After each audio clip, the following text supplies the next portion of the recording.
Kurdistan.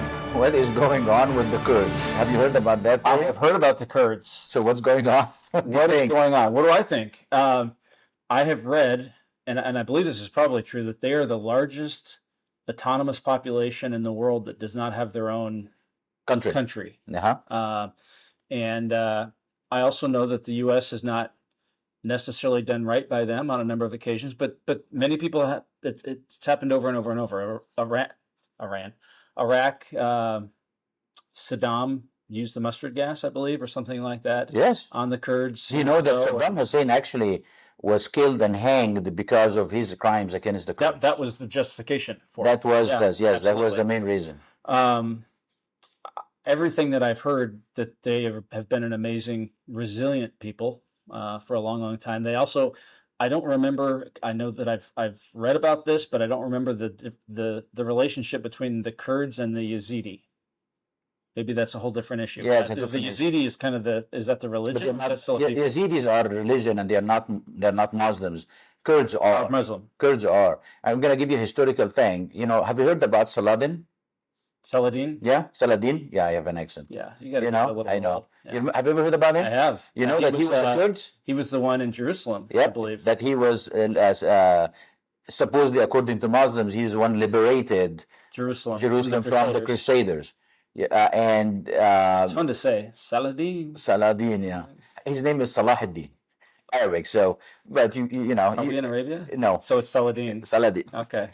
Do you know that he was a Kurd, actually? Now I know. Yeah. Okay. And the flag, his flag, is actually the main flag of most of the Arab nations today. The battle flag. The battle flag. Mm-hmm. That when he built, because he built his after he did this, he built his dynasty in Egypt, and he became the ruler of Egypt for quite some time. Saladin was. Okay. And so the Kurds ruled Egypt for some time. Here is let's talk about the when in the beginning of 1900 and the Ottoman Empire fell apart, and the French and the British were kind of dividing the nations to make sure who's going to take what. It's like a big chunk of land. Mm-hmm. None of them were countries. You know, there was no Iraq, there was no Syria. Yeah. So they were trying to draw the maps and to see what the French is going to take, what the British is going to take, and so forth. They completely ignored the ethnicity of the people, or even the religious affiliation of the people. They were looking at the map, you know, how it's going to be easy to navigate between this country and stuff like that for themselves, and how they can control it and stuff. And this is how they made the Syria and the Lebanons and all of that stuff, and Iraq included. And they ignored it. And one of the big people that they ignored is the Kurds, okay? And the Kurds end up to be, they are supposed to be like one of these, again, I use the word proud. This is some kind of Middle Eastern things, that they are proud. They are kind of very, very, very sticking with their ethnicity and their ancestors and their ancestry stories and so forth. And the Kurds do not intermarry. It's a very bad thing to intermarry from outside. Very similar. I'm not going to say it. Okay. So they do not want to intermarry from anybody outside the Kurds to keep the color and the ethnicity and so forth. Keep the blood clean. Mm-hmm. The only problem with them is actually there is Shia Kurds and a Sunni Kurds. It happens just because where they are located geographically. Yeah. But the majority are Sunni. Keep that in mind. So would we say that more of the Sunni Kurds would be located in Iraq, more of the Shia Kurds would be located in Iran. And then Turkey also has a Kurdish. Turkey is a big. This is the question about Turkey. So for years, since 1920, you have the Kurds split into 4 countries. They have their own struggle. They keep their identity struggling, and they feel like they have no hope for themselves. Okay, because you know they are right now in part of a big countries controlled by the British, and the French, and the British and the French put strong leaders, so they did not have any hope. But things start changing over the years to rebel, to try to call for a country for themselves. So where are the Kurds are split? They are actually split into 4 countries: Syria, Iraq, Turkey, and Iran. Okay? Over the years, things start changing. The Turkish, and we have to keep an eye on that, Erdogan and any kind of leader in Turkey, whether it's a Muslim Brotherhood affiliated or a secular affiliated, wants to wipe them out. No, they want them to assimilate into the country. Okay, So get rid of their Kurdish, the Kurdish scream and yell, or Kurd and stuff like that. Especially that the looks, of the Turkish is very similar to the looks of the Kurds. The Kurds are more of a fair skin, big. They look more Germanic kind of look. Okay, the Kurds. Caucasus region. Yes, Caucasus region. So they are, and the Turkishes are very similar. So they say you need to stop of that. You don't want to mix with the Arabs, and have the brown skin. You're part of us, and they want to keep that kind of melt them into Turkey. And the fight is unbelievable. Okay, over there because they don't want to give up any part of it. Shifting to Iraq for years because the area that the Kurds occupy or live in, which is the northern, it is very rich in oil. Okay, so there is two things for Saddam Hussein when he was alive and any other leader in Iraq that they want to give that part or they give that ethnicity for two reasons. I'm not going to give majority of my oil production, number one. Number two is you're not going to go and split and take 30% of the land of my country and go with it. It's not going to happen. Well, Saddam Hussein is gone, right? Mm-hmm. The same thing is Syria. Syria were a very strong hold of Kurds as well, but Syria is gone. No government over there. Okay, failed states. And Iran was the only two states that was still intact before last Saturday. That was the Kurds of Iran and the Kurds of Turkey. Both of them, they know that they're under a stronghold and they cannot have anything to do with anything. One thing happened after 9/11, especially during ISIS and then the Arab Spring after that, is that the United States, this is something that we need to pay attention to. When they're trying to, I don't want to say any controversial stuff, but we were kind of, we were trying to make flames into Syria for the civil war to get rid of Assad regime. We armed and we gave a bunch of hope and promises to the Kurds of Syria.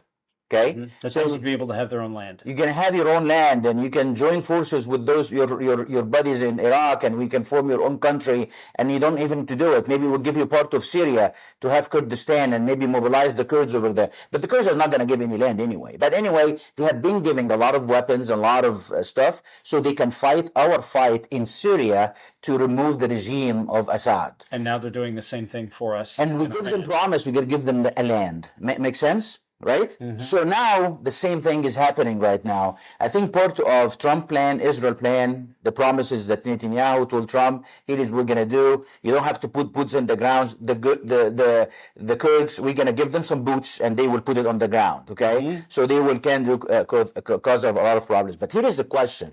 Are the Kurds, with their dreams of a Kurdistan country, are going to be able to overthrow the regime in Iran and be able to take over the country and make Iran a Kurdistan? That's the question. Here is my answer to that. I think the Kurds are capable of militia fights, that they can create a lot of problems, that they can usher in a civil war in Iran, but I don't think they are capable of defeating 3 million, capable fighters that they are there in Iran.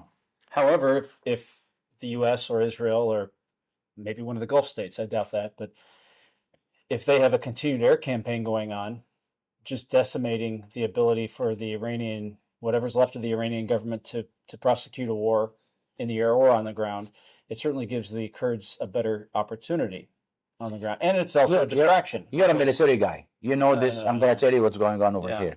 Can you actually destroy 3 million people by air force? No, you can't hold ground from the air.